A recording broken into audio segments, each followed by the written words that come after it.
देखिए, ऐसा है कि हम पार्टी के कार्यकर्ता हैं, पार्टी जो आदेश देगी वो करेंगे।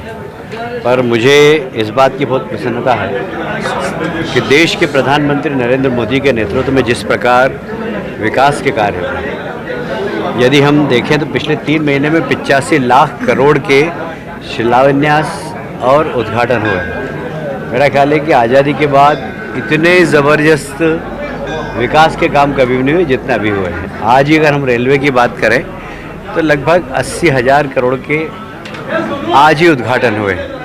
तो देश के अंदर जो विकास का रथ चल रहा है मोदी जी के नेतृत्व में, प्रदेश में डॉक्टर मोहन यादव के नेतृत्व में डबल इंजन की सरकार प्रदेश में भी ज़बरदस्त विकास करेगी, देश में भी ज़बरदस्त विकास करेगी।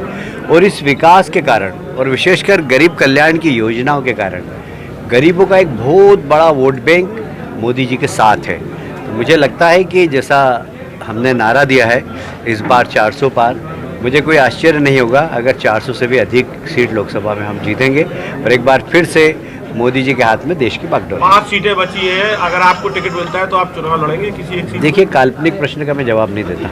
हरियाणा में जेजेपी ने आपसे गठबंधन तोड़ लिया है। हमने तोड़ा है उनसे, उनके कारण हमारी पार्टी बदनाम हो गई थी।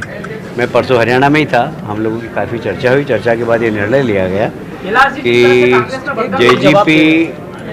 जेजीपी वहाँ पर कुछ न कुछ इस प्रकार के काम कर रही थी जिससे सरकार की छवि खराब हो रही थी, इसलिए हमने जेजीपी से नाता तोड़ा। नुकसान तो नहीं होगा पार्टी को आगे? बिल्कुल नहीं, बिल्कुल नहीं। मैं कह रहा हूँ ना आपको कि हरियाणा में भी बहुत विकास हुआ मनोहर लाल खट्टर जी के नेतृत्व में, और देश में भी बहुत विकास हुआ। हरियाणा की पर कैपिटा इनकम बढ़ी है। आप 75 साल से कांग्रेस से लड़ रहे हैं और आज वही कांग्रेस के लोग आपके साथ में पूरे आ गए, तो ये कहीं ना कहीं भारतीय जनता पार्टी को खराब नहीं करेंगे? देखिए, हम जब संघ की शाखा में जाते थे तो हमें एक बौद्धिक में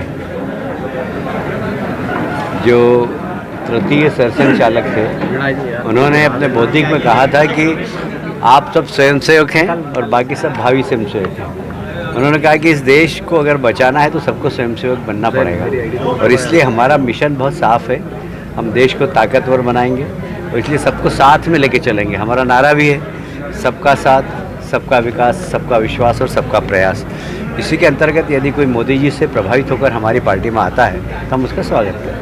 जिस तरीके से लगातार कांग्रेस नेताओं को बीजेपी ले रही है, तो बीजेपी के कार्यकर्ता स्थानीय लोगों में भी असंतोष है, उसको लेकर क्या प्लानिंग? बिल्कुल असंतोष नहीं, और कार्यकर्ता भारतीय जनता पार्टी का कार्यकर्ता वो समझता है कि हम देश के लिए काम कर रहे हैं। जो व्यक्तिगत महत्वाकांक्षा के आदी हैं उनको जरूर तकलीफ होगी, पर भारतीय जनता पार्टी की विचारधारा के लिए जो काम करता है उसको उसकी भी तकलीफ।